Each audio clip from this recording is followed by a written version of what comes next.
Thanks so much for coming out. I'm Philip Byther. I'm the curator for performing arts here at the Walker. And I welcome you to an evening of conversation with one of the most revered figures in American contemporary music and performance, Meredith Monk.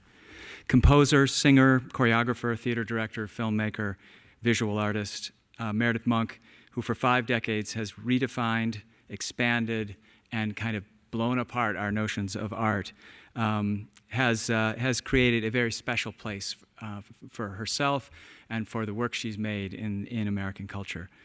I'd like to first put a special thanks out to our partners at O'Shaughnessy Auditorium and the Women of Substance series, who are co-presenting the Meredith Monk Vocal Ensemble concert tomorrow night. Also, by the way, on that, there's still a few tickets available left, so if you don't have one or your friends don't, make sure to get them. Also, thanks to Music in the Making, which is a series co-presented by the American Composers Forum, Minnesota Public Radio, and the St. Paul Chamber Orchestra.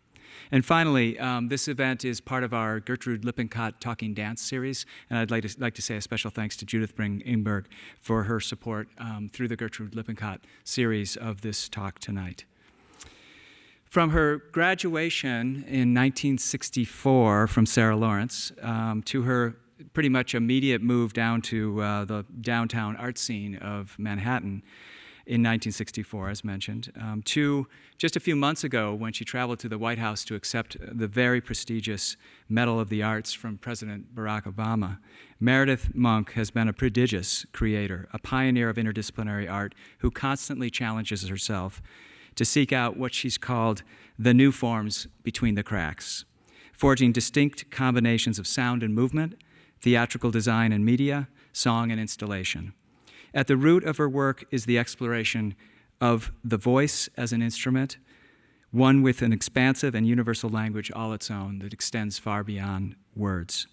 She's helped expand our notions of musical composition as well, creating landscapes of sounds that years ago, the critic John Rockwell noted, cuts through convention, conveying emotion with unimpeded purity. Her expansive body of work, anchored by her trademark 3-octave voice, bears an unmistakable mark. As soon as you hear it, you know it's Meredith Monk. The Walker, and by extension, the communities that we serve in the Twin Cities, have been fortunate to have the chance to regularly witness and sometimes participate in the work of Meredith Monk over 42 years. It's no accident that all 5 curators and department directors of performing arts who have been involved in this program since its start have either commissioned or presented her work, because Meredith embodies much of what the Walker strives to uphold: bold innovation, the dissolution of artistic disciplinary boundaries, and belief in the creative connection across all artistic forms, and finally, the commitment to art of our times as an essential connective tissue of human existence. Meredith Monk's numerous additional honors, besides the ones I mentioned, include the prestigious MacArthur Genius Award, 2 Guggenheim Fellowships, 3 Obie Awards, 2 Bessie Awards, and the list goes on. She also has recorded 11 records for the great label ECM Records and 2 for John Zorn's innovative Zodic label, as well as a number of other labels. In 2012, the Remix and Interpretation CD, Monk Remix, featured 25 distinct musical artists, all paying tribute in their own way to Meredith's music, and they included Bjork, Ryuichi Sakamoto, Don Byron, Nico Muhly, Caetano Veloso, Lee Ranaldo, DJ Spooky, the electronic DJ hip-hop artist High Priest, called H Prism, who will be here May 5th, doing a free concert with Steve Lehman in the galleries, by the way, and Henry Grimes.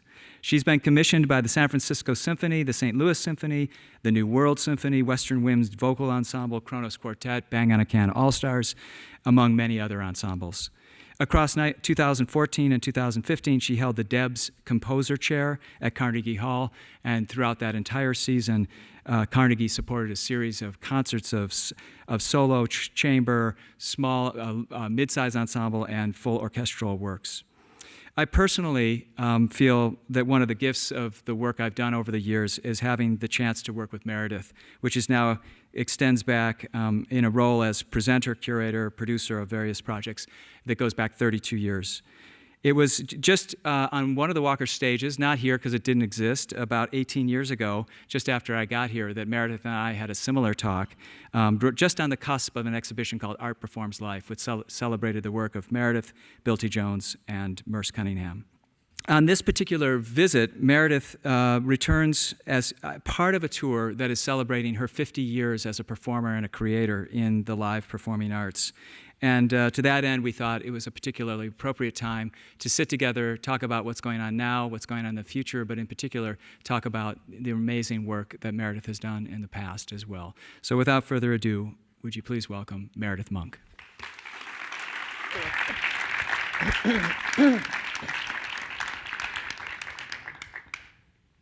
It's nice to have you here, Meredith. Thank you. We can't really see any of you, but we feel you, though. We feel you. Yeah. So, Meredith, I wanted to just start with asking you about, this is maybe one of those impossible questions, but the celebration of 50 years as a working artist and putting out amazing work really from the start, from the time you practically landed in New York. From the time I was 3. 3, yeah. So it's really, is it more than 50 years? I'm only 53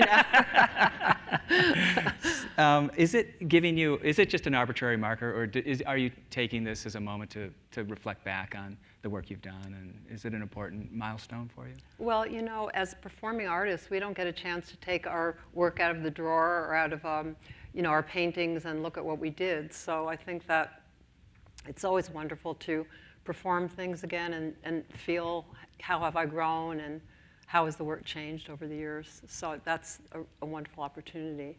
And then I think it's also very nice to let the audience see what the evolution of the work is. So for example, tomorrow night the concert starts with just solo a cappella pieces and then moves into smaller forms and then a quartet form where you can get the complexity of the way the instrumental writing has changed.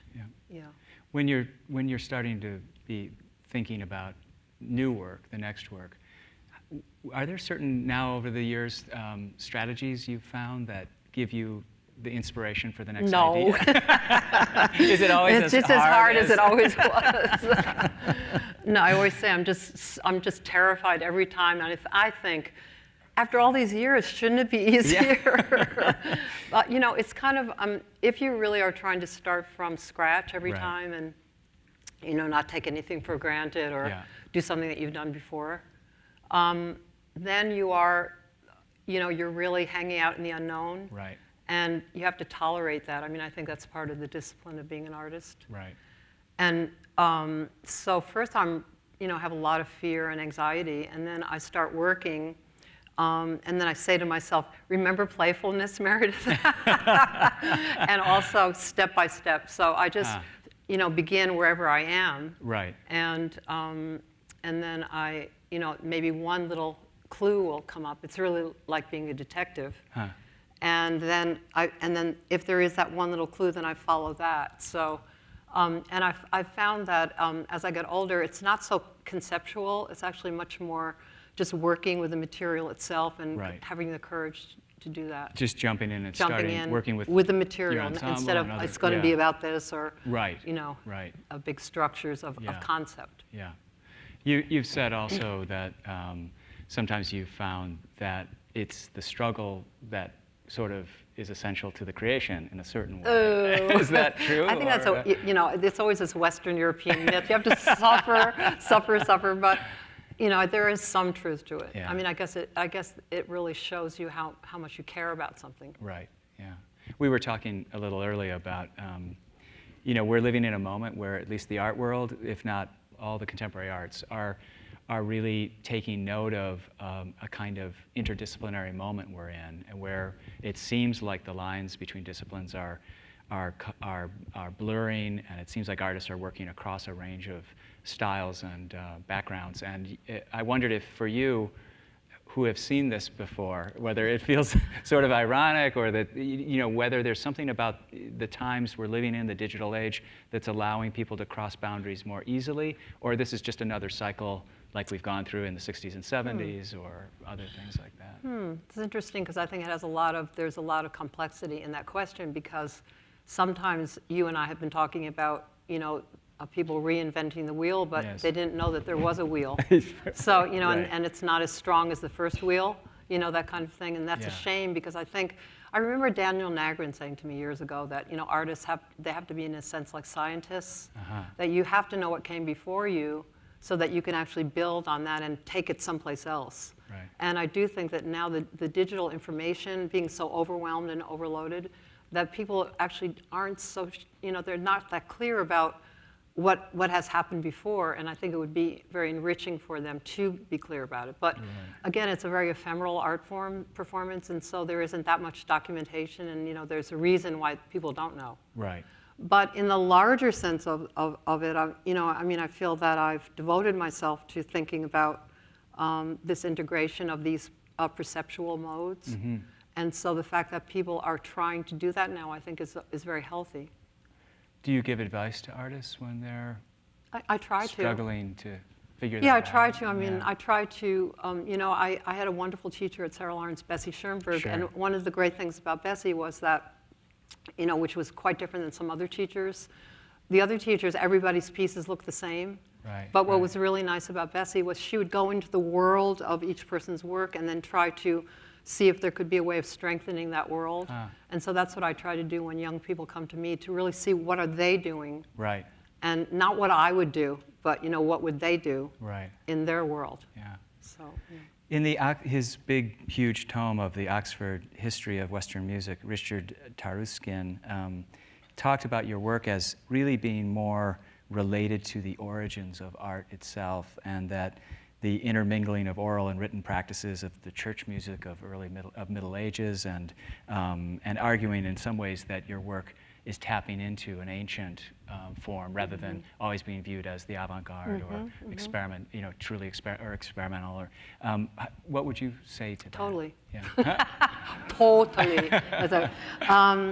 When in the mid '60s, when I was sitting at the piano and I had a revelation about the human voice, Right. and about my voice, and what would, it was kind of a eureka moment in life. Sometimes that happens, and then Yeah. everything changes. Part of it was this incredible sense and feeling of how ancient the voice is. Huh. That it is the first human instrument, and it just goes to the roots of even before language, of human communication, yeah. expression. Huh. Yeah, so I've And- always been interested in that. People have often mistaken, I think, as well. They'll hear your music the first time, or they'll come to you and say, "Oh, you must have gone to the Balkans, or This to is one. Tuva, or Yeah, something." yeah. And I think you often have to correct them to say it's really you started with your own voice, and you kept. How did you discover the expanded techniques that you ultimately are known for? Well, because I came from choreography and dance was really hard for me, and it still is hard for me, but I still love movement. Yeah. But there was something that was really good about it being hard, because I had to find my own way of making my own movement style. So I worked with my limitations, and that was a blessing, because I Right. think sometimes when people are very facile, Right. then they just don't know where to begin or something like that. So my limitations actually were to my advantage. And so I was very disciplined, and I made a style for myself, even when I was in school, so that when it came to working with the voice, in a way I had a method of working, Huh. but my voice had more virtuosic possibilities built into it than than my physical body. Right. So I knew how to go into the studio and just work on something. And so I did all kinds of experimentation in those days. I pulled my range, as high and low. I worked with kinetic kind of ideas. What would a spiraling voice be, or a jumping voice, or a falling voice, or nice, very kinetic kind of ideas. Right. What would a laughing song be? Like vocal gestures. Right. Could you abstract laughter into music? Crying into music? So there were all different ways that I came at it. Yeah. And it's been noted, and when I see you perform, you're always moving when you perform. Definitely. So still there's a movement element. Were you using the choreographic training or your dance history as you were working on your voice as well? Well, or- my early training was in Dalcroze Eurythmics. Yeah, and, right. And that's, for people that don't know what that is, it was Monsieur Dalcroze, a Swiss composer in the late 19th century, who was very interested in Swiss folk music, and he was a composer himself, but he also was a teacher. And he was trying to teach a rhythm to one particular student, and he realized that he just couldn't get the rhythmic articulation, and he watched him walk And he said that he walked beautifully, very flowingly, and he suddenly got this idea that I can teach this man, this young man, rhythms through his body. Oh. So he developed these exercises that combined rhythmic training with the body. And that it was a three-pronged pedagogical system. So it was the rhythmic kind of studies that are also the Carl Orff, I think, is a little bit like that, Right. rhythmic studies. Yeah. There was solfege, so you really learned this do, re, mi, fa, sol, la, ti, do system, Right. but in space. So it was right. like do, re, mi, fa, sol, la, ti, do. So and I was 3 years old. Right. And, and then your mom started you in these classes. yeah, because I was, it wasn't so coordinated. So, and then the third part was improvisation, which I loved. Right. So, it was really the sense of sound in space, the body being not separated from music. And so in a way, later on when I was working on Atlas, the opera singers, I'd be trying to teach them these complicated rhythms, and they'd say, how do you know how to go back to the one? Right. And I said, well, I just feel those large cycles. And they said, it's that Dalcroze training. So in a sense, I've never thought of the voice being separate from the body at all. Right. Huh. Yeah, I think that it's one thing. Yeah. You've said that many people make the mistake of talking about you having 6 or 7 or 8 different disciplines that you work in, and you've corrected that, and I made the same mistake when I was introducing you by saying filmmaker and director and I theater. know it's sort of hard to but you said you could say it's really gemixed like, to pickles. let me change. Let me. Yeah, like Meredith von gemixed to pickles, gardener, horseback rider. Yeah. But you said you also said you could break it into 2 areas. It's your music work for the voice and for your instrumental music and all of your other work. What do you mean Well, by that? I think of it like a tree with 2 main branches, and Yeah. one is the music and the voice, and recordings or concerts, which I still consider very theatrical kinds of events, because I'm very aware of the costumes and light and and gesture How you are on stage, and yeah. how we are on stage. And that's interesting because some people that are singers they might be really good singers but not that good performers. So that's Right. interesting, Ah, that there's yeah. even a separation in training. Yeah. But on the other branch, I call composite forms or interdisciplinary forms. And those are the weaving together of these different perceptual modes. So that would include film, and it would include the large operatic or musical theater pieces Right. and installations. Yeah. So it's this thing of combining these elements to make a unified whole. Huh.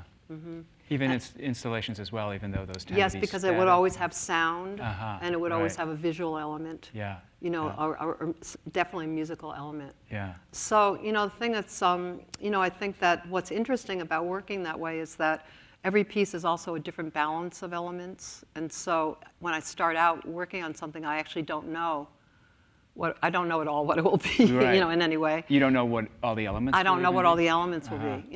It's there's a certain point where when I have a number of different elements where I make a little chart. And what are the materials that I have, musical materials, what are the movement ideas, what are the costume ideas, what are the visual image ideas. But at the beginning, I don't know. And I think one of the things that keeps me curious and fascinated is that I don't even really know what the form is going to be. Like, for example, Politics of Quiet. That was Right. a piece that I had a lot of the music when I went into rehearsal. And I kept on trying all these different, images and all kinds of things, movement, and nothing worked. It was just, we were going this way, that way, this way, that way. My poor ensemble, I mean, they've got a lot of patience. And so it turned out to be, it was music from beginning to end, and then very geometric, simple kinds of, in a sense, geometric kind of patterns or structures in space with no narrative at all. These were people that had been in Atlas, and they were very good actors, but Right. they were really themselves. That was very naked for them and very vulnerable. And then finally, when I finished the piece, I realized, well, this is a kind of nonverbal oratorio form. So that's exciting, because Yeah. it's really like, in a way, finding different forms. Yeah. Do you find when you go through that process, do you tend to find yourself stripping away more than adding to, or is it depend on the work? These years, I do feel that the work is, it just gets simpler and simpler and much more to the bone. I do find that it seems to want that. Right. And it's very hard to be simple. Yeah. It's really hard, you know, because you have to essentialize every element, Right. and you have to know what to let go of. Yeah. Sometimes you have to let go of your favorite thing Right. to make the whole thing work. So, I find sometimes with younger artists too, the solution is let's just add yeah, that video, or you know, Yeah. if we could get this right, this one staging thing, but they're not quite resolved on the core of what they're trying Well, to that say. I think that was something that happened even in the days when I first started. A lot of Yeah. people were doing, you know, what was called mixed media or multimedia, and they would just throw.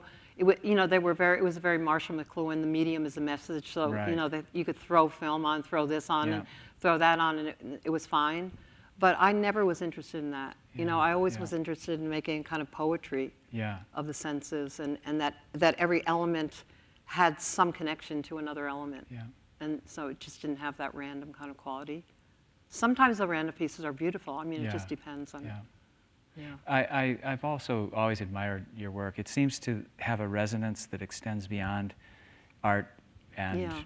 the cultural sort of elements into the world of kind of an empathy and awareness of the living planet, of humanity, and the larger living ecosphere. And I also noticed that you, in the people you work with within your ensemble, even the people who support your work as designers or administrators or your presenters or whomever, that you really have a deep connection with the people. It's like a family almost. And has that always been how you've worked, and does that feed your work? Or is Yeah, I mean, since the time I had a group, it Yeah. always was like that. I mean, I do spend a lot of time alone, and I spend a lot of time working alone before I present in the material that I've been working on to the Right. group. Yeah. But there is something that I think is so moving about seeing the radiance of people together on stage as a kind of prototype of what human behavior could be. So that sensitivity and the generosity of people is kind of what the message is in a way. And I realized that, I mean, my very early work, like something like 16 millimeter earrings, that's a very image-based piece, and you know. And we'll show a few images. Yeah, soon. but you know, very much about a figure in space with Right. an image. I mean, I was thinking in a very painterly way. Yeah. So a lot of my early work was very, very painterly, very visual. But I guess what happened was when I did Atlas, which I did for the Walker, you know, 3-act opera, moving walls, and hoop-de-doop, you know, all this stuff. And then I suddenly realized, you know, actually all the stuff is just a sort of armature for these amazing performers. You know, it's like Right. all it is an armature for the radiance of people to come out. And then I guess I felt that I could even strip down even more so that you become more and more transparent. Right. And that I think that vulnerability and transparency and the ephemerality of not having a lot of stuff Is more evident. it becomes something that I'm, you know, more interested in. Yeah. Could I ask a bit about your composition, how you compose a piece of music, which I know may be an impossible question, but when you go about constructing a composition, are you influenced by your approach of constructing a theater piece or a movement gesture? Was your work in these other areas, does that inform how you think about putting a song or extended composition together? Oh, it's a wonderful question. In a way, I wish that it was more like that. I think I'm kind of going in that direction, thinking about that. I'm thinking about that a lot. Yeah. Like, why is it that the process is a little bit different than putting together the big pieces? Right. So the freedom of that is something that I would like to, you know, explore as I go along. Yeah. But usually, I'm at the piano almost every day, and so I'm just potchking around and, Yeah. you know, letting myself just be very playful and just making material without any kind of goal at all. Are you recording yourself? Yeah, I or- have a tape recorder, Yeah. and I have, you know, my music notebook for some stuff, you know, Sure. that I can notate. And, Yeah. you know, so for a while it's, you know, it's, when I go to MacDowell or like an artist colony, I always say it's like hunting and gathering period.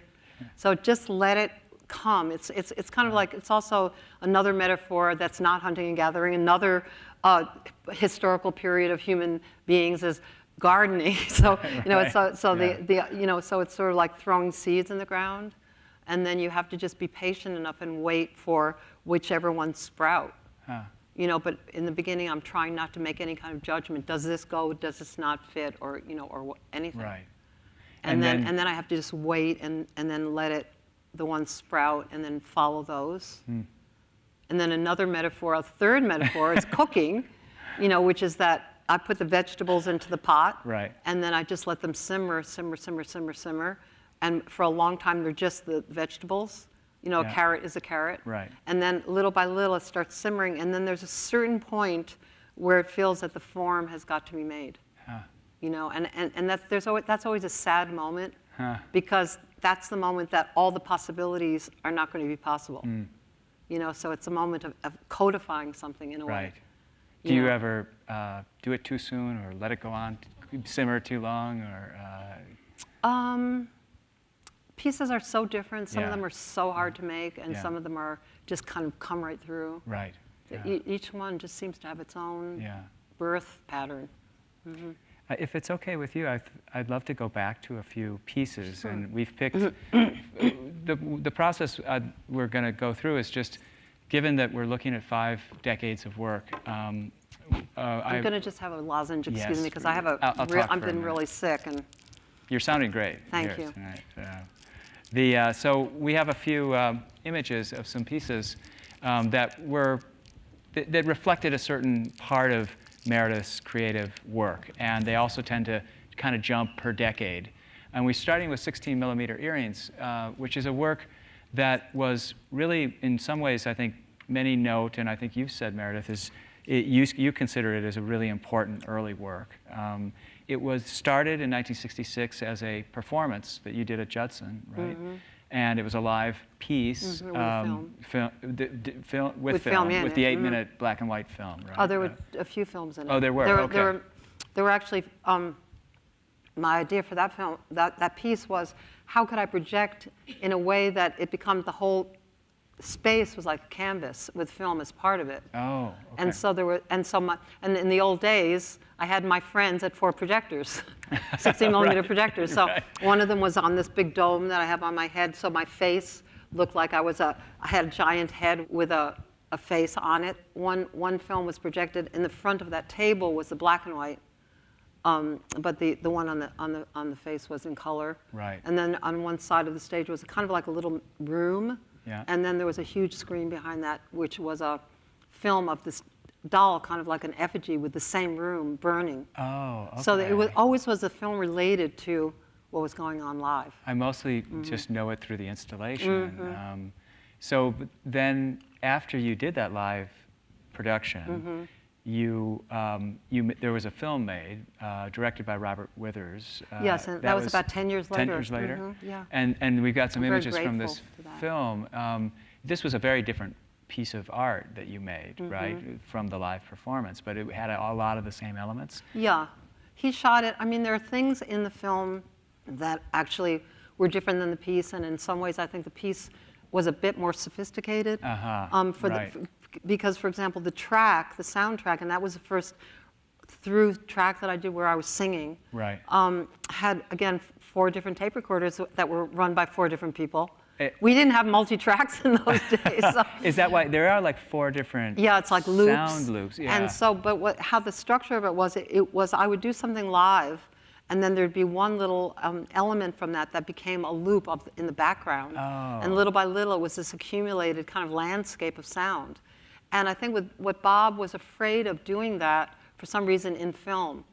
And so what he did was he cut the music and kind of changed the order of it, and he made there be silent sections in his film. Right. But my piece just, you almost became mesmerized by that kind of additive, repetitive loop kind of structure. Because in the score, it almost seems like there's 4 distinct parts of the score in the film. In the Exactly, but it soundtrack. isn't. It was a more accumulation. Oh, okay. And then all of those faded out, and then I had this big slinky, where I was also doing this kind of spinning thing, and then after that I sang Green Sleeves, and then went into a trunk. Right. And then the Green Sleeves came out on a tape. So it was this relationship also between live performance and what became tape. Yeah. And then that turned into a sound landscape. It's kind of hard to explain this. I know everybody's like, what is she talking about? Yeah, we should just show you. Well, actually, I've got a treat for you. In the galleries, just opened last week, we have an installation that is essentially an installation version of 16 millimeter earrings. And that piece was created you worked with Siri Engberg, who's our curator, one of our curators here at the Walker, and Paul Kraniak, I think. And this was an exhibition, Art Performs Life, 1998. And there were 3 or 4 different spaces, or 5, in a big gallery that reflected different works of Meredith's. And that piece, we rebuilt the table, and we've got, you'll see in the gallery spaces, it's part of a show called Less Than One, but there's the red streamers and the fan, there's the projection of the burning, after there's the globe and the trunk and a big table. So those are, how did you see those physical elements in that installation reflective or not of the work? Well, just, one thing that I think was, also a wonderful, rich aspect of 16 millimeter earrings was this idea that you could make visual rhymes. Yeah. So for example, so fire was one of my images in the piece. And so the flames coming out of the table were, kind of like the paper version of the fire. My hair, I had dyed my hair red. And that was your real hair red? No, I had dyed my hair red, and then there was a certain point where I put a really red wig on. And then the flames at the end where the little doll, the little effigy burns. So, that you could have paper, as an equivalent of flame, as an equivalent of hair. Right. So it was about textures and kind of sculptural textures and materials as themselves, but then they added up to, a very poetic kind of experience. And the narrative was really a poetry of images. As It well. wasn't really, I never thought of it really as a narrative. It was just more a poetry of images. Yeah. And so with the installation, Siri and I, tried to, in a way, essentialize the piece and have those elements, juxtaposed in such a way that you could get the feel of the piece just by looking at without a performer, but looking at the objects. Yeah. So during that period when you were creating this performance and a number of others, there were things like Fluxus artists who you collaborated with and were connected at times with, and happenings happening, and the Judson Dance Theater experimental dance going on. And one historian and critic recently said that your feat was to bring wholeness, even a kind of epic breath, to the deconstructive happenings going on downtown. Do you feel like you were striving? There were all those experiments and a kind of wildness of what was happening at the time. Were you seeking something more holistic or more? I think so, just instinctively. But it was a fantastic period because when I was in Sarah Lawrence, I was already, for my own personal reasons of integrating these aspects of myself as a child, I had these different interests. And I think as a kind of psychic health, that weaving and integration was something that I needed. It was very urgent for me as a human being, as a psychic health person, at that time. But when I came to New York, that was also going on in the larger world, and there was an anything is possible kind of mentality about it, which which is so wonderful, and I try to maintain that to this day. And in a way, the Fluxus people, they were an older generation. I mean, they were really wild and and fearless. And you knew Dick Higgins, you guys. I got to know them, and so I performed in some of the, I was right at the tail end. Yeah. So mostly I performed with Dick Higgins and Jackson McClough. Yeah. So I got to know that generation, and they were very supportive of me, even though my sensibility was quite different. And I think, and they were all also had been in John Cage's music class, and so they were also musically very sensitive. And so Dick actually performed with me in Juice. Oh. And he was in his great big, like 6'2", big, wonderful body, and he was a wonderful performer. But I think that their work was very task-oriented. Like drinking a glass of water would be like a whole piece or something like that. Right. Which is very refreshing. Yeah. But I think that I wanted to always do this kind of poetic thing, more metaphysical or mystical, you could say. So it was a different feel to it. Yeah. And then, as Philip and I were talking earlier, the happenings, not so much those people, the Fluxus people, but the happenings, I mean, visually, sometimes they were really wonderful, but sometimes you would just have to sit there and wait for, half an hour for the next image to come. And there was not really that sense of time as a sculptural element. So I think coming from a performing background, Right. I was always working with sculpting time. Yeah. Compressing, extending, using time as an element. And so Right. in that way, I think my work was very different than what the visual arts were doing. Maybe correct my sense of history, but it seemed like then suddenly, as quickly as all this experimentation and new modes were being tried and everything, then people kind of went back to their corners. People went to the galleries or went into the theater. And yeah, they went like back to their, what was really nice when I first came to New York was that there was I guess you'd call it the downtown community, and there was a community, and I feel that that's kind of missing now. It's so spread out. Right. I mean, there is really, a lot of us have lived through a lot, and so you could say there is a community, but it's not quite as obvious as Right. at that time.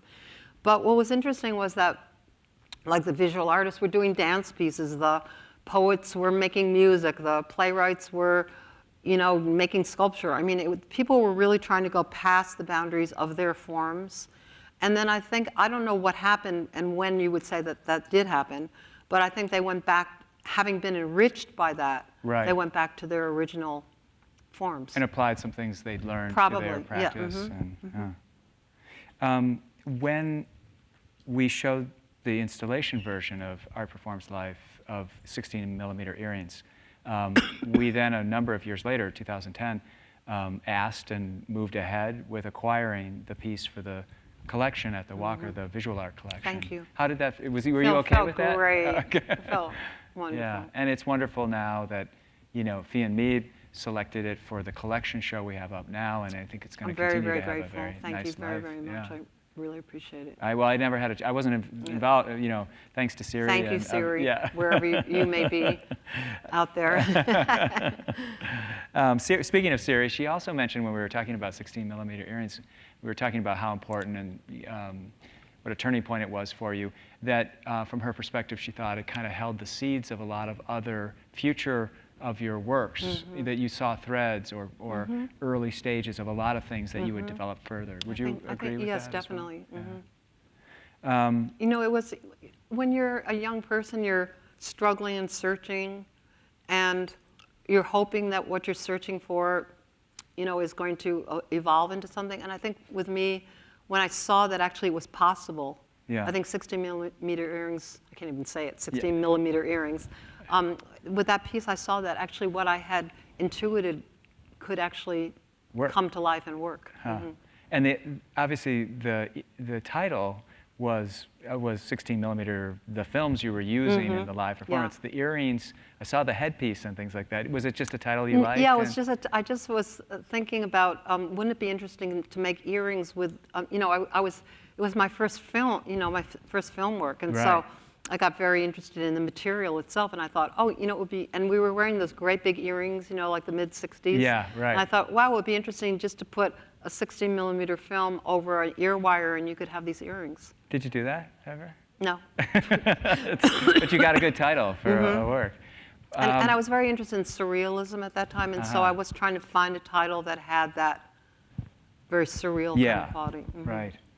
I wanted to talk a little bit about Quarry as well. Oh my God, there's the striped ballroom. The Kaufman Ball Student Union. It looks so op. It looks so op. Yeah. So those were permanent stripes the in the art floor? version of Quarry, right? Yeah, we never had stripes on the floor. I thought you were working with solid wood or something. No way.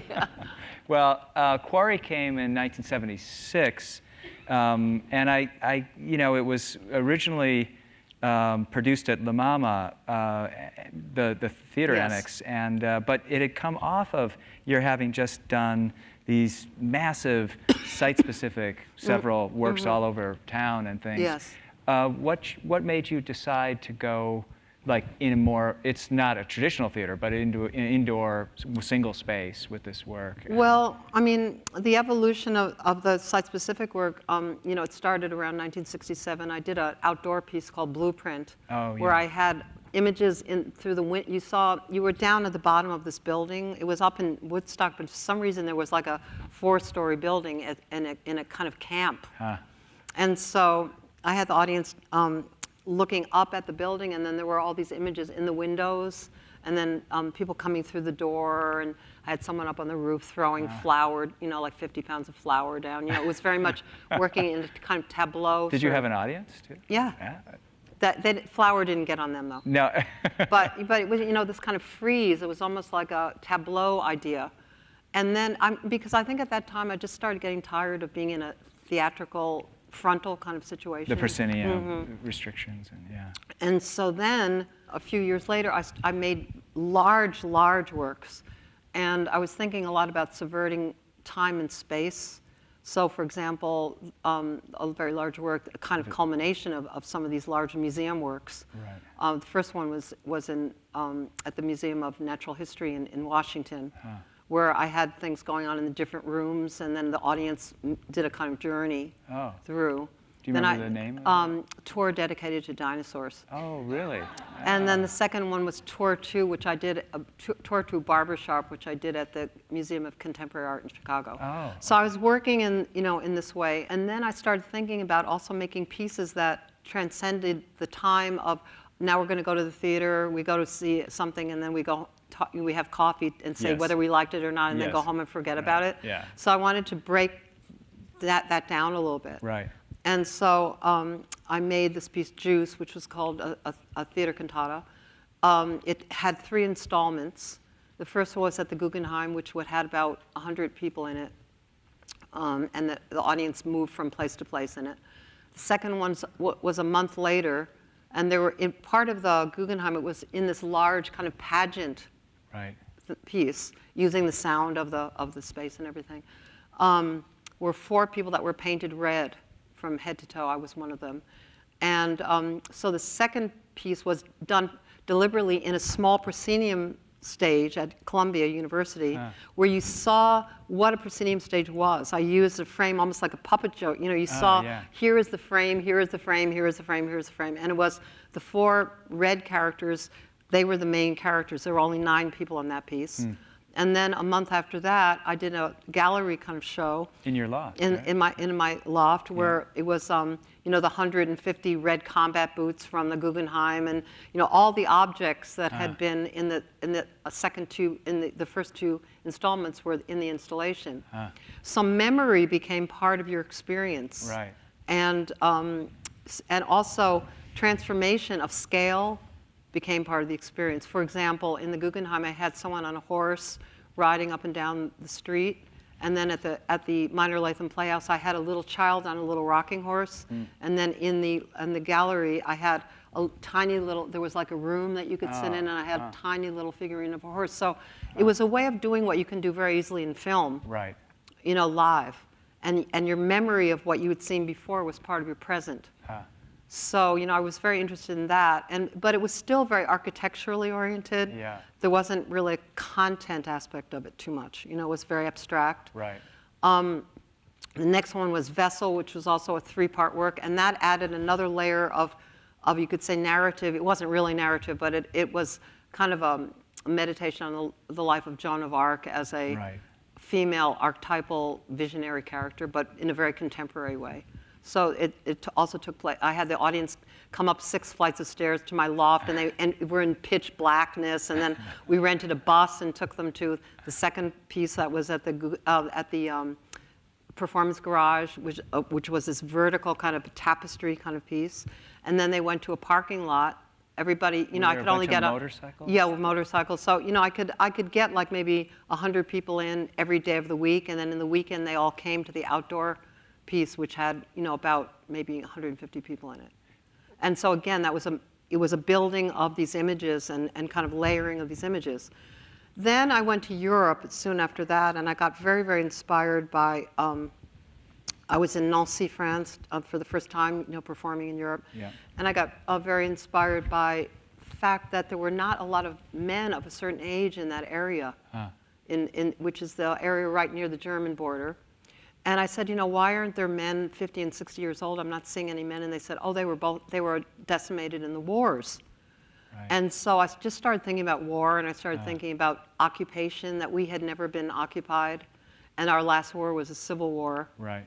I come from an Eastern European Jewish background, so I was first very interested in World War I, and then I realized, maybe I should try to take on, that the fact that, for example, even if I'm not it wasn't really learn my, my practice Right. that much as in my childhood. My parents were a generation that really were very into assimilating into Yes, the, secular. very. Yeah. But Your grandfather was a cantor. my great grandfather. Or great-grandfather, yeah, sorry. But I realized, I would just be taken away with anybody else. And so I just started thinking, how could you do something about a phenomenon of a world in cataclysm?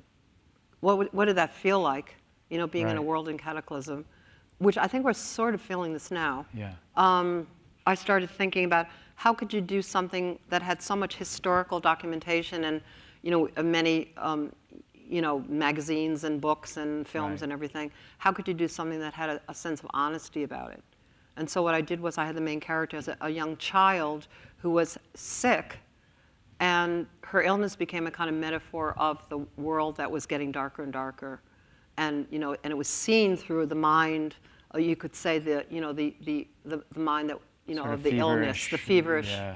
Yeah. And you were the girl. I right? did play the Yeah. child eventually. First, I wanted a real child, Uh-huh. and I just Right. couldn't find anybody. Yeah. That Yeah.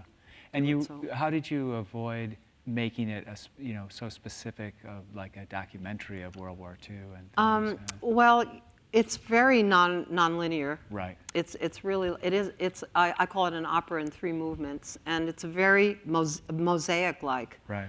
And then there are also a lot of places in the piece that extended beyond World War II. Right. Like there's Did a you really reference World War II at all, or could it have been any Well, dictatorial, political? in a way, looking back at it, I think it could almost be any dictatorial. But we Yeah. did have some specificity because it was also very important Right. to know what was, for example, the slide that you just saw of Lanny in the booth. Yeah. Yeah. The radio was the messenger of that day. Right. And so she became kind of, we talked about her as Mercury, the messenger. Right. And so it was very archetypal, and the dictator characters, when we were in rehearsal, each of us made a dictator character to also explore what is it in each of us that actually is a dictator. Because I think all of us have that in us. Right. And we just have to be very aware of it, because even if we have a little tiny seed of that, that can grow very easily from just a feeling that you have to hating Acting on everybody. it. Right. Yeah. Of a certain sort. Like Right. you go down the street, you look at somebody, and you sort of freeze for a minute Yeah. for no reason at all. The next thing is a thought, I don't like that person, and then that leads to the thought, I don't like anybody like that person. Right. So we have to watch that in ourselves. Yeah. And we made some really funny dictator characters. There is a very buffoon dictator section in Quarry that, where it's 5 buffoon dictators that kill each other off. And that became sort of like a Shakespearean idea of, even in a very dark kind of piece, you must turn it over at a certain point. Right. Even in Shakespearean tragedies, there'll always be a comic moment, because Yeah. you have to release that energy to make it deeper. You always wove humor, it seemed, I love humor. into your work. Yeah, I and love it. I mean, were you influenced love at all comedy. in there's a work later we're going to show, but about like the great silent film. Mm-hmm. I think of Chaplin's The Great Dictator and the way to make a point through humor Mm-hmm. and things. Do you have any memories of way back when you did do it here in Minneapolis, Quarry? I remember it being so cold that my eyelashes were frozen when I went outside, and the hairs in my nose were frozen. And and that floor, this striped floor, was also concrete. So we were all like hobbling around, after I was Right. doing, jumping around as the little girls dance. And Were there students involved, or was it? yes, we had. There's a chorus of 28 young people, and we used people here in Minneapolis. I think I brought maybe five or six people of the New York chorus, and then they trained them here. Yeah. That's how I met Robert Ian, and who I worked with. 'cause He Bob was in. from here, he was right? in it. Oh, Mhm. yeah. Oh. And they were kind of in the rally part of it. They were kind of I was very interested in also how the genius of the German theatricality of World War II. That Right. those rallies were staged very effectively, and so they were almost like the rally is. It was a little bit. It was somewhat scary to realize how easy it was to create that hypnotic Right. It was very athletic movement, repetitive movement, and you just get very seduced by And the that. rhythm- And the rhythm, and you know, right. and this kind of commitment and everything. You get very Yeah. seduced. I mean, so I'm watching what's going on right now in the United States and how that's being used in a different way. Right. And some of it is quite close. Yeah. It's quite close. The uniforms are a little different. You know, it's Adolf Hitler in a business suit. Yeah. Right. But you know, it would right. have to be that in America. Yes. You know, but you know, just I think we all have to pay attention to what's going on right now. In terms of that cautionary warning, you mentioned also your interest in remounting Quarry. Is it partly because of the times we're living in? Definitely, you know, because I feel like one thing with Quarry that I realize that these things just recur through history, you know, and you have to know that it spirals back around, and you have to pay attention that it will look different and it will sound different, but it's kind of the same impulse. Right. And so I think right now I'm very interested in, it took me a long time to get to this point, but I think it would be great to try to, and I don't know if it's possible, but to try to mount it with a cast of younger generation that they feel in their bodies. Even your leads. Even the lead Yeah, characters, because yeah. we're too old to perform it Right, now. yeah. But also, you know, what is it? I have to have the trust and faith that I'll find performers that, or they'll find them and then teach them Right. how to get to those sources of depth in themselves. You know, and I feel that they'll feel that more Right. by experiencing that.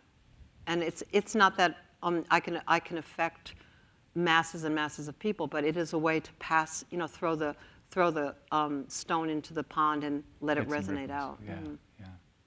I wanted to ask you also about Paris, Paris, which you made as a performance with Ping Chong in '72, but then you made into a film here in Minneapolis. That's right. Which was done in this abandoned grain silo. Yeah. And when I went back and watched the videos of the work, it was really a part of a travelogue series. It Yes. was like a 30-minute piece. It was Yes, the we first- started with Paris, and then 2 years Okay. later we made Chacon, which is a New Mexico, little town in New Mexico. Oh, okay. And then I think 2 years after that we made Venice, Milan. Right. So it was right. a three-act travelogue. Where did you meet Ping, and what kind of performance collaborate? How did you guys make the piece together? And Well, things? Ping was I was teaching dance for adults at NYU, like mostly people wanted to lose weight. Yeah. And so, and then in the midst of this class, in comes this guy. I mean, I remember him with a black ponytail, and he had like a white shirt on, and he had jeans, and it was like, you know, he was so great. And I remember going through the cards, who is this, who is this? Oh, John Chong, 6th Avenue. So he was a student of mine, and then he was wonderful, and we just became very good friends. And he had just graduated from the School of Visual Arts. He was in the film department there. Oh, okay. And I think he just wanted to see what movement was, and he was just a natural. He'd never had any training. I mean, he was just a natural. And then it's a really funny story because that summer I was doing a gigantic piece out at Connecticut College called Needlebrain Lighting Systems Kid. And it had horses, motorcycles, you know, I mean, you know, hundreds of people. And it took I think it took 4 hours to do. The people went to dinner, the audience, and then they came Right. back, and outdoor work. And I remember asking him, would you like to be in this piece? And he said, oh, no, I'm going to India. And so, you know, bye. You know, we would have never seen each other again. Right. One day on the corner of Houston and Broadway, we just literally bumped into each other. Physically? And you know, we just bumped into each other, and I said, you know, I'm teaching an advanced workshop right now. Would you like to come? I almost like dragged him in there. And then he was wonderful, and he decided he wasn't going to India, and so he was in that piece. Oh, that's And great. that's how we met each other. As an aside, I just have to ask, because I've produced a handful of, you know, complicated outdoor site work. It seems like those earlier works in New York, and then the one you were just talking about. How did you had to produce all that too? You had to organize I don't know how I and- did it. You know, if I Did just you have like a crew of volunteers, or well, did the there was our group, and it was the American Dance Festival. Yeah, so, you had know, the house. You know, we had the right, group up there, yeah. and then we used the students.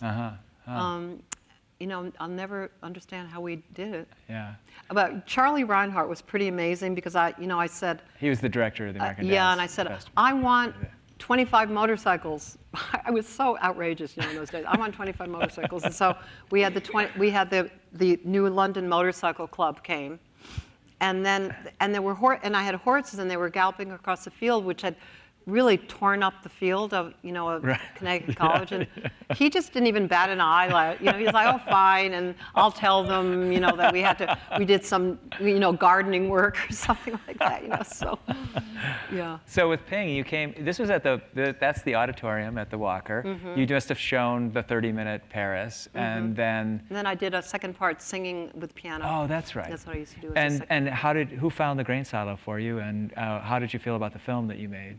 I felt great about it. Yeah, It was KCTA, and Yep. I think Mark, I can't remember his name of the producer, but I think I remember coming to do a site research visit. So I went and looked at a lot of different places, and Yeah. I chose that silo. How did you see these two characters? You had a big mustache on. Yeah. There was this sort of comedic quality about, but also. I was very influenced by, first of all, Ping and I had just been to Paris, the okay. summer before. Right. For the first time. Oh. It was right after Nancy. We went to Paris. We weren't performing, but it was a summer and we were there. And I wanted to just make a piece about that experience, something very simple.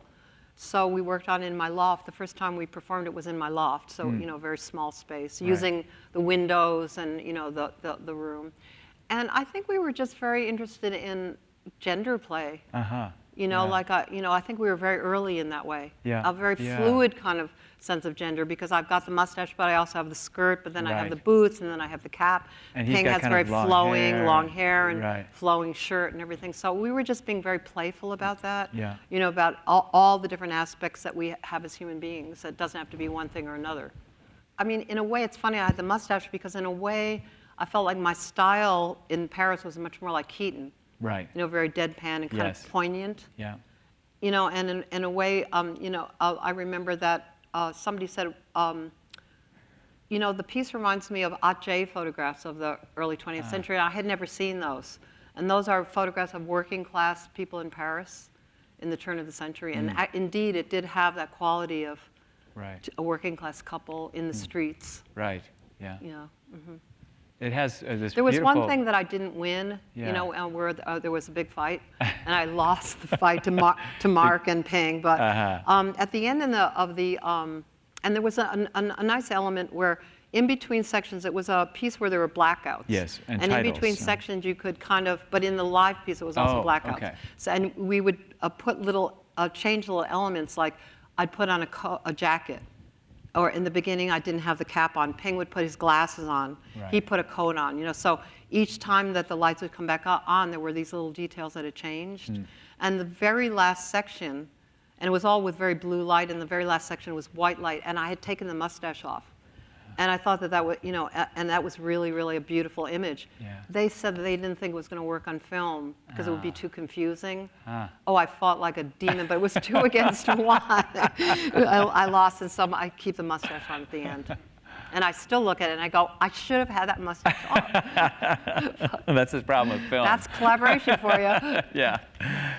We next work we wanted to talk about was Atlas, because you went full force into a number of years later, but a full grand opera. Houston Grand Opera was a lead. Walker was a co-commissioner. You were working with musical forces that were bigger and Yes. weren't necessarily your own trained group of I artists. had a few of my people were in it. What brought you to that project? And Well, I mean, I've always been calling my pieces opera over the years, and there was a wonderful organization that was I think was formed by Ben Krywals. Yes, who's Ben's still from here. here Yeah. in Minneapolis, and it was called Opera in the '80s and Beyond. And I remember we did a kind of showcase of performances of pieces. So it was I think it was Robert Ashley, Anthony Davis. I think they showed the Gospel of Colonus, like one scene, and then Yeah. we did Dolman music. Oh, okay. And David Gockley was very interested in that, and so I first And David Gockley was the was artistic that director of the art- Houston artistic Grand Opera. director of the Houston Grand Opera, and so he had me go down to Houston, and I taught Dolman music to singers from the opera studio there, and I also did we did a concert, and so I guess I just felt that since I thought of my work as opera, and the reason why I called it opera was because I felt that again this thing of weaving elements together was opera. Right. I mean, that was one form that we have that is that interdisciplinary, or should be, Right. kind of form. I learned later on that in a way, what's happened to opera is more sung plays, Right. Which I still am disappointed about, which I feel I'm disappointed in the field, actually. So it just seemed like a natural thing. Yeah. And then some people in my ensemble right around that time left New York and they wanted to do other things with their lives. So there were, I think, 4 people from my ensemble. And also, they had to be the people in the ensemble that had big voices because we Right. weren't really mic'd, for Atlas. Because it was a traditional opera house. It was an that- opera house. Yeah. Mhm. How did you find working with the opera world, the opera Well, trained singers? And I auditioned about chorus? 400 people to get like 15 singers. Huh. The auditions are kind of legendary because some of the divas would come in their black dresses and I'd say, would you like some sweatpants? I'd give them some sweatpants. And I would teach a workshop, basically a 3-hour workshop Right. with 25 people or something. And, and people just were not used to that. They were used to coming in and singing an aria. Yeah. And I knew I couldn't judge anything from that. Right. First of all, I needed to hear if they could also sing without vibrato, for example. I had to know if they could group sing, whether they Right. could carry parts. I had to know if they were willing to move. Yeah. I had to know if they were generous, kind people, Could you read that? because ensemble is very important Sure. to me. Right. You could, after I put them through their paces, you could kind of tell. And I also feel that auditioning is it's sort of an artificial situation. Yeah. And it's kind of cruel. And what I felt was that I felt that I could give back to them by doing, more a workshop kind of Right. situation. Yeah. I could also, always like to have casts that are very unique individuals. Right. So I could see how people worked with each other and, how they looked and everything. And they were called back a lot. Yeah. Katie was one of those people, and she said, I called her up at a certain point and I said, I really want you to be in the opera. And she said she hung up and went, yeah, sure. She wants me to come back for the 4th time. and I explained to her later. So I Katie said, was just an auditioned person, and you're still working with her to this day. yeah, right? and I explained to her later. I said, no, it wasn't that I didn't want to work with you. It's that I needed to also see other people with you. Right. But I really had committed to working with you. But she was like, oh yeah, sure. I'm coming back for another call back. So, it was really an intense experience, and it was, in a way, it took 5 years. It was like a way of life. Yeah. And I'm still working with some of these people, to this day. And then we did a version of it at O'Shaughnessy, which I don't know how it all toured and things, but Well, it's- can I tell you a really funny Sure. story for this audience? So one of the images of Atlas was this big black horse, and that was also part of our installation that Siri and I worked on that I was so proud of. yeah. That installation, I just want to say, was probably one of the best things I've ever done in my life. The Art Performs Life installation. Oh, that's I mean, great. really. And only could it happen at the Walker, really. It was just an incredible experience. And I think Kathy Hallbrecht said, it didn't even look like our gallery. And I've never seen so much wood used in my life. We Right. built all these rooms and everything. Walls and- walls. And It- it was really, really beautiful. Yeah, it was. You did a great job experience. with it. You and Siri. But did. anyway, so the image of the horse was, a kind of iconic image of Atlas.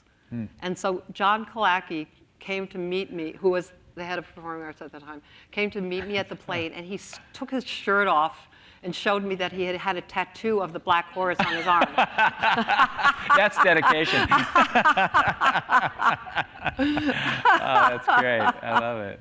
Well, in fact, that brings us to Art Performs Life, where, I had never heard you say what a great experience Gosh, it was. I mean, for I you. was just sorry that it just didn't go on. And we Yeah. also had the bad luck that Northwest was on strike or something like that. Oh, So, yeah. some people that really wanted to come from New York couldn't get out here Right. and stuff like. Oh, it was really a culmination of a kind. Well, and you really applied yourself to the creation of kind of almost new work. I mean, they all refer to other works. To me, the but- installation was a work. Yeah. And and it was very, very experiential, and it was a combination of working on the past and yet making a new configuration with Yeah. it.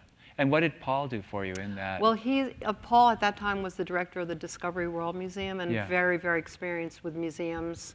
And he's a visual artist and scientist, and we've known each other for years. And the Discovery is kind of for kids too. Isn't yeah, it? and you know he's a really magic person, Right. and you know, and you know we called him Mr. Ideas. Yeah. So I was able to tell him my ideas and also work with his ideas and transform, you know, my vision into what a museum situation would be. He knew Right. much more about how we could work with that, and so he would, you know, I would tell him what I wanted, and then he'd do different drawings, and we'd go yes with this and no with this, and Right. and what was also beautiful about it was there were concentrated spaces of pieces, of individual pieces where you could really, like this atlas. Yeah. But then the overall, if you looked at the overall form of the whole room, it was almost like a mandala or something like Right. that.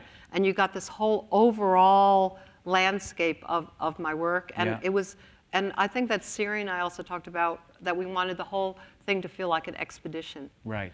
So there were some Which things is so that often a covered the whole. theme in your work, Yeah, and there were and- some things that covered the whole spectrum of work from, you know, like we had a shoe timeline. Yeah. And this was, we call the relic wall. So, and I mean, I have to laugh, and Siri, you know, I'm sorry to say this, but, you know, Bill T. Jones and Merce Cunningham, I mean, they had, you know, paintings of Rauschenberg and, you know, all this stuff. And all I had were like, you know, paper mache insects and a mustache and, you know, complete like thrift shop paraphernalia. Like, so how was I going to make, you know, a beautiful installation from these objects? And so in a way, you know, making a structure that could incorporate, you know, these relics, Right. you know, was so much fun, you know, to Yeah. work with that. And it the was- shoe timeline worked great Yeah. as well. yeah, so you know, it was a joy. Well, And it as, was- as everything's done at the Walker, top notch, it's good to hear. top Yeah, notch. I yeah. mean, top quality, you know, never shirking from doing the absolute best that we all could do. Yeah. Wow. You don't Thank get you that for saying everywhere, that. I'm going to Yeah. tell you. Oh, I'm going to start crying.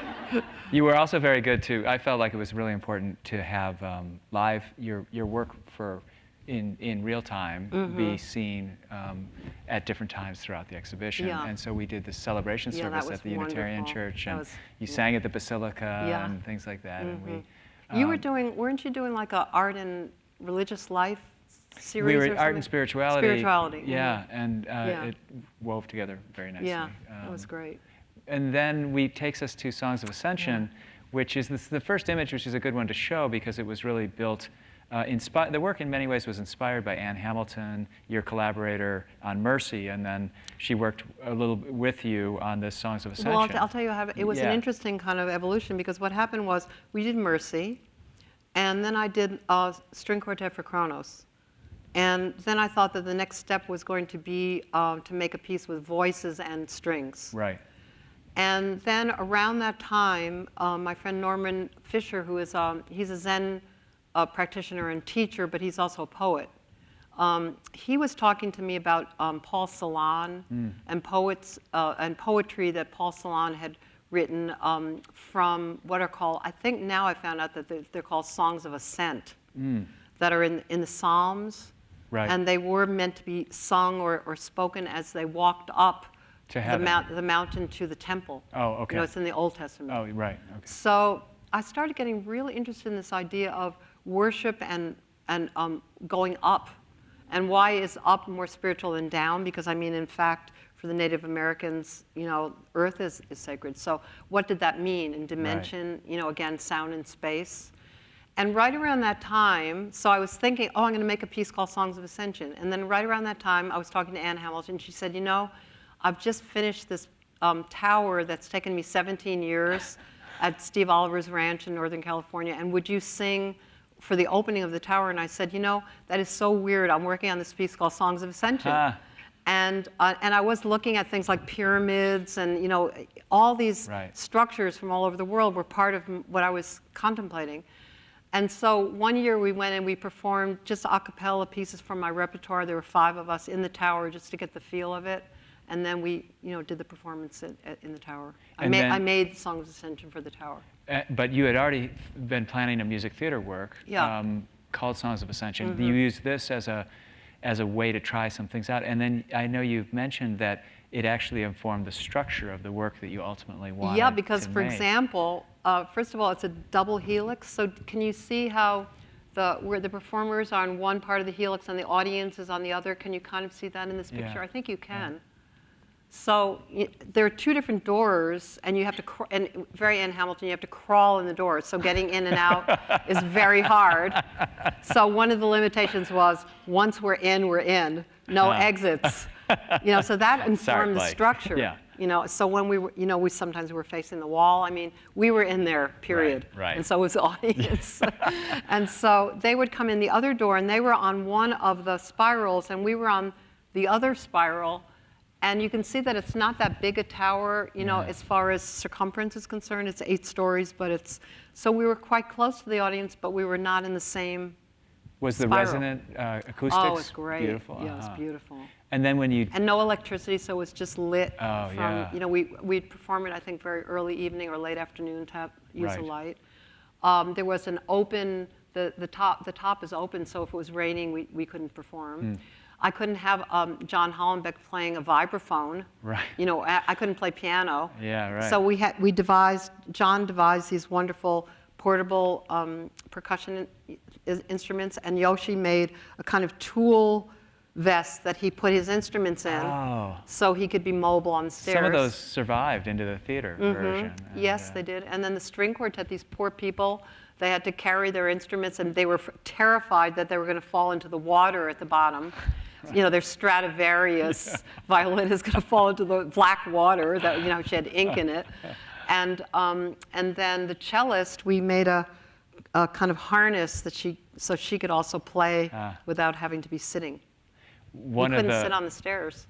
I know that that was such an interesting and complex puzzle to solve that was inspiring, but then you turned it into a music theater work. It was the largest production residency we had yet hosted in the new theater here, and you were here for 3 weeks. Oh, and it's what great. you guys did in making what is a fairly fixed seated theater into a sense of an immersive experience was quite remarkable. You had some of the performers were up in the audience. We had a chorus, from Minneapolis, and they were on the balconies. So you got this, that sense of being surrounded by sound. And then we did a lot of, part of the piece that was definitely going up and down the aisles. Yeah. And then Ann Hamilton did something that she's done in her work before, where she had a film that was slowly spinning the whole time. Very slow rotation. So you did get the feeling that you were part of the piece when you were in the audience. Yeah, in the and it motion. went, and those Ann Hamilton projections went all the way around the walls of the space. Yeah.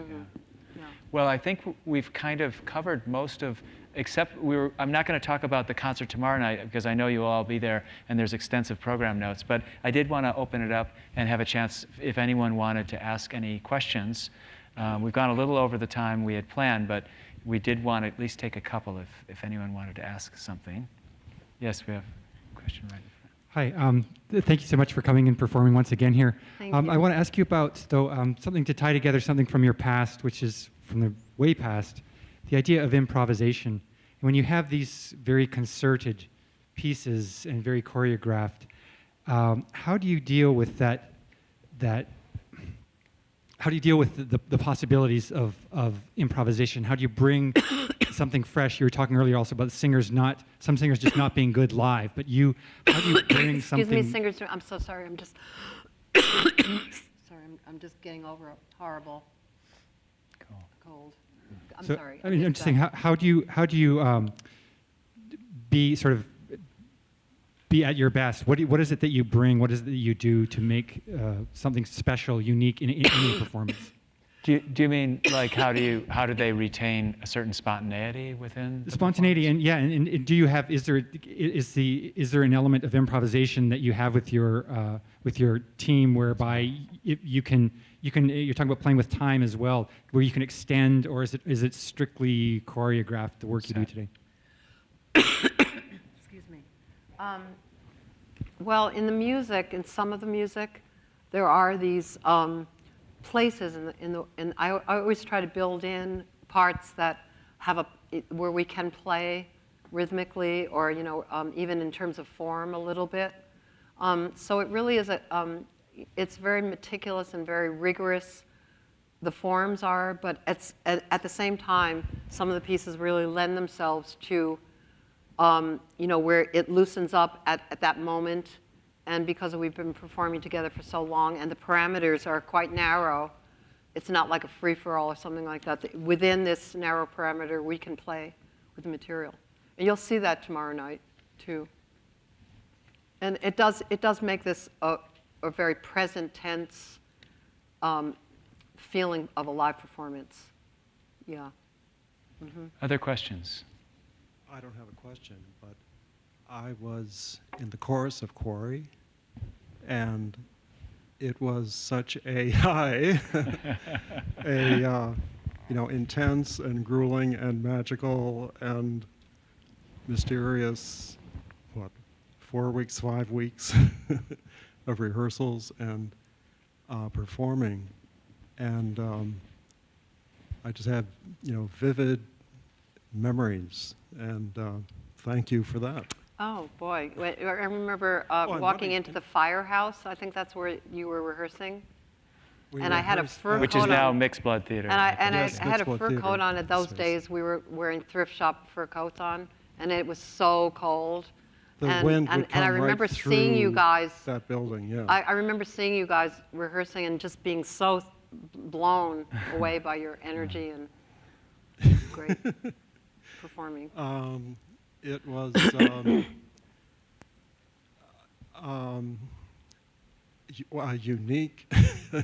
unique, unique month of my life. And Thank you. but Great. is anybody else here tonight? Alumni, Yeah. Of Quarry? Quarry alumni. Maybe not. Yeah. Thank you for your comment. Thank you. Maybe we'll take one last question. Yes. Is that- I'm an alumni Judith, of Jews. Oh my gosh. It's Judith Boone. It's Windsor. you. You're an alumni of Sarah Lawrence. True. And Bessie, can you please say something about education of a girl child? There's no photos here. Yeah, what would you like to know? Because I actually did perform it here. That was my first First performing performance. here in Minneapolis with the Walker, with Sue Weil was the Yeah. curator. And we performed at Lois Holton's Masonic Lodge. Which is now Aveda, upstairs. Oh, But talk about backwardsness. I mean, going backwards. so Education of the Girl Child, there are six main women characters. And the first act is with, it's really like a kind of, I would say almost like a horizontal form of these 6 hero-heroines and their journey through life. And Education of the Girl Child is also very much about rites of passage in life, age and, ritual. And I wanted to make a piece, I had been always working with men and women up to that point, but I wanted to make a piece for half the human race and see what was within that. And so, and again, I was thinking very much of male and female within women, that, Yeah. and how in our culture, if you have groups of men, they're heroes like the Seven Samurai or, Right. Magnificent Seven or Yeah. the Knights of the Round Table. But when you think of groups of women, it's always coffee clutches or, Yes, or right. that we don't have that heroic kind of sense of the dignity of women. And so it really was that idea of making an epic piece. And it wasn't, it again, very poetic. It wasn't a, big political statement. It was just a very affirmation of these beautiful individuals. And then at the end of this whole epic journey, they lift me up onto a platform and they put a gray wig on, like an old woman's hair, an apron and glasses, and I'm sitting in this position during the intermission. Even if people walking up next to me going, "What did you think about that first half?" I'm sitting there like this, like a piece of sculpture. And then I do a journey going backwards from the old woman back to where she was as a young woman in the first act. So the structure is kind of an accordion. It goes up to them taking me up onto the platform and then back to where that young woman was. And it's been so interesting performing it over the years because I did this solo a few years ago, and so when I was 28 years old and I made the piece, I was the young woman, and it was my imagination of an old woman. Right. And then now I am the older woman, imagining what it is, what the young woman's persona is. Well, you know, it's run later than we planned, but I'm so glad you all could come. And of course, I was going to close with just one thought. The New Yorker music critic a few years ago, Alex Ross, writing a review of Songs of Ascension, had this to say: classical music has much to learn from Meredith Monk. She may loom ever larger as the new century unfolds, and later generations will envy those who got to see her live. Well, we've all been grateful for these 42 years to get to see you live and perform so often, and we're grateful again about tomorrow night. So I just want to offer Well, I Meredith. hope I can sing it with this cold. Uh-oh. That's why we're I'm also doing wrapping my it up quickly. best. But let's all give a really warm applause to Meredith. Thank you. Thank you very much.